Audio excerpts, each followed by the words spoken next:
Hey guys, vlog number 18. I'm killing it. Super proud of myself. Like I say in every other video, I'm gonna keep saying it until I stop saying it. Hopefully my washing machine isn't very loud in this video, but oh well. I'm not doing it for you, I'm doing it for me.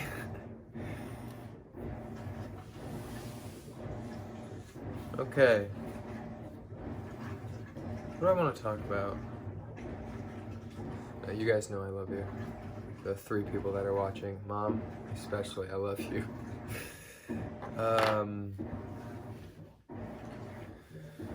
Okay, well, today was day number 2 on my posture program, and I'm feeling super pumped about that. Don't have a lot of people in the program, but that's okay because this process it's not like the all said and done process anyway. This is an opportunity for people to join the process of me going through the program. So this is just like a trial and error. I'm finding out things that I don't like and the things that I do like, which I've already found out a couple things as far as some of the stretches that I don't want to implement and that I thought would be easier that actually turned out to be a little bit harder. Just the way I record my videos and how I explain things. So just little tweaks here and there, but I've been able to stay on top of it for the past 2 days, so that's good. And I think the reason too why I always talk about how proud I am of myself with this program is because I've never really understood consistency before. And I've never really understood consistency before. I do one thing here and there. I don't build on top of anything. I don't create momentum. And essentially what that does is create momentum the other way. I feel defeated. I feel a lack of motivation. I don't work out. I eat like crap, or I don't eat at all, or I eat too much. I'm out of whack. And after, this past month, 6 weeks of just staying consistent with not specifically one thing, but staying consistent of progress and moving forward and being close to that path, that angle of projection, staying close to that evolution, I have started to really feel the compounding effects of consistency. And I haven't even, I haven't even done anything yet, but I mean, I have, but this is very early on. This is just the start, and the benefits of doing this is so amazing, of just feeling like I'm worth something, for me, right, just for myself, feeling like I actually am building something. I'm actually perfecting myself every day, constantly, in different avenues. Now, I will say though, that I have been a little bit more tired lately. I've been staying up extremely late just because I'm doing meetings or I'm working on projects, and either I can't sleep, so then I start doing some work. And I think personally it's just the beginning phases of finding how to balance my work ethic, and how I want to do it, how I want to create my schedule and stuff like that. But I'm having a lot of fun, and this newfound practice of consistency is creating this childlike joy inside of me, and I'm just having a lot of fun. So no, I'm not tired when it's later on during the day. I get more jacked, and then it's actually not necessarily hard to fall asleep, but I don't want to fall asleep because I'm still grinding and doing stuff, and it's all just starting to kind of make sense. And I'm super curious and excited for the future. Something I was talking about with my mentor yesterday, that I can't see the future. I don't know what the future is going to be, but I can feel the future. I can feel what tomorrow is going to be. I don't know what's going to happen when I wake up, but I feel tomorrow is going to be a good day. And it's that sort of attitude that I've been having, and it's extremely enjoyable. Not needing to know the future, because I know that tomorrow I have to wake up and I have to do something then. I have to do something now. I have to stay consistent to today. Consistency happens right now, not in the future. You can't make yourself consistent. You can't think, oh yeah, I'm going to be consistent for X amount of days, years, or months. All you can do is be consistent right now. What can you work on right now? What can you do right now? What are you in control of right now? In doing that every single day, it builds and it builds and it builds and it builds and it builds. Something I said yesterday on the phone, and I blew my socks off because it just felt so good to say, and I was like, I've never said this before, but predicting the future is about aligning with the present, right? And like, let me explain that things have been happening in my life lately that I can't explain, like these supernatural things where I'm thinking a thought about a person, and it just comes out of nowhere, and I'm like, oh yeah, that person, or whatever. And my phone goes, and I look at it, and it's that person. I didn't speak about it. I didn't say anything. How did that happen, right? And it's those little things that have been happening more and more lately, like looking at the time at a certain time, or saying something and that thing happens very soon after, or something like that. And what that reminds me of is it has nothing to do with being able to see the future. It just has everything to do with being aware of this presence. You know, all these things. And then it takes me down this rabbit hole of like, is this all predetermined? Is life predetermined? Or is it fate or destiny? Or do we have free will? Of course, that's just philosophy, but I think both are true.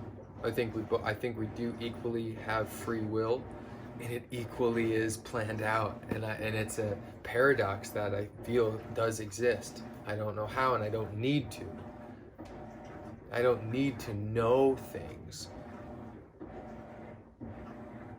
Something this is also reminding me too of how much we undermine feelings, especially like as a male. I can talk from a male's perspective, like growing up in this society where feelings are beta and feelings are sort of disregarded, when in reality that's not true. Feelings are something that they're indicators, and it's what makes this experience physical. If we couldn't feel anything, if we couldn't feel pain or joy or elation or sadness or melancholy, like feelings are physical. And something that was my mentor and I were talking about last night, that's what embodying something is through that feeling of something. We must feel it to embody it. And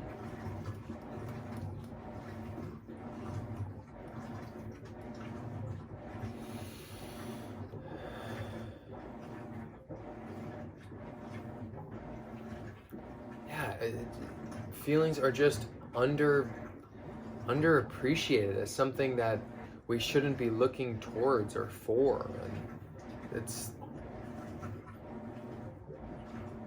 that's what it was. I don't need to know the future, right? I just need to feel it, right?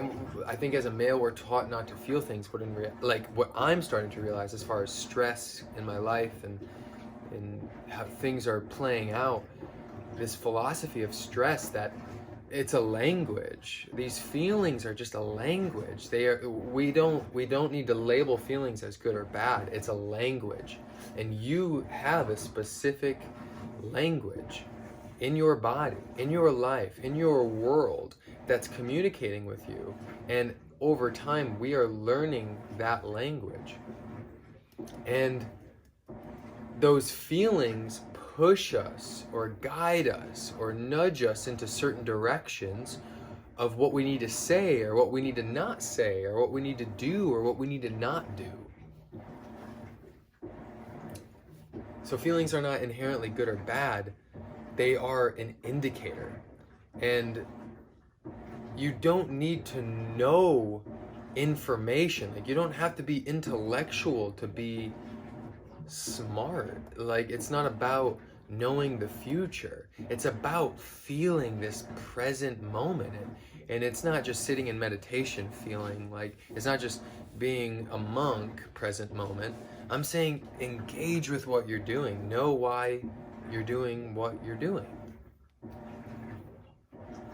And that has been my life lately. That really has. Like, the consistency and the intention, and it's, I know what I'm doing, I know why I'm doing it. It's my internal compass, and that doesn't need to be shared with everybody. Like, you don't have to externalize everything to validate yourself. You can just be here in the heart. You can just be here in your own personal feeling, in your own personal knowing of who you are and what you need for yourself and your journey, and move from that space without having to tell people, without having to gloat or to show or to say, hey, I'm this thing. You don't have to say those things. You can just act out those things when you are engaged and coming from that intentful place. I think sometimes when I used to say those things like, hey, I'm this, and I'm a good person, I'm that, I'm trying to externalize something that I can't feel on the inside because I'm not aware enough to let that internalness be full enough. So I have to take it out of me and put it in front of my face and make it a sensible thing, like one of the five senses, like seeing or hearing myself say, you know, I am that. And I'm realizing from this perspective that takes a lot of time away from being that. You talking about who you are takes time away from who you are. Just be that thing. And what I mentioned a couple of vlogs ago, like, allow yourself to become that thing that you are, that you know that you are. The thing that you're putting all this shit over and you're trying to cover up for whatever reason. Because it's your path. It's what you need right now is to cover it up. I really do think that we all open up to ourselves at the timing that we are supposed to. I couldn't have forced this feeling to happen. It's just, I remember days ago, years ago, just knowing and trusting and putting faith into that my life is going to be turning out in my favor all the time. And it never felt like that every day, but I've been consistent enough to put that into my future. Like, that's what I want to be. And every day it's like consistently trying to tear down or to rebuild or to, I don't even like those words because it makes you think that you're not already everything that you need to be. Every stage of the journey is where you're supposed to be, and it's so cliche and hippy dippy and stuff, but I'm living that. Like, I couldn't have been this person years ago. I needed to go through all the dumb shit that I've went through, and I needed to be inconsistent and lazy and unmotivated to get to where I am now. Because all of those times it builds up. It's like when you're in a toxic relationship and you don't want to leave it. Like, you know you're not in a good relationship, but there's a stability or there's a comfort there. And you'll know when you're done with that relationship because you will just be done. And it's the same with the relationship with yourself. You will just know when you're done being who you've always been and you're ready to commit to yourself. Because you'll just do it. So if you're not in that space, don't push yourself to be there. Just trust that you're going wherever you need to be going, and that you're going to be led to wherever that you need to be led. And that's just my personal opinion. I have to check the time on this. I bet you I ran over. I'm guessing it's gonna be like 15 minutes and like 40 seconds. Oh, it's 15 minutes and 10 seconds. I'm pretty damn close. All right, that's it, everybody. Thank you so much for watching, and I will see you tomorrow.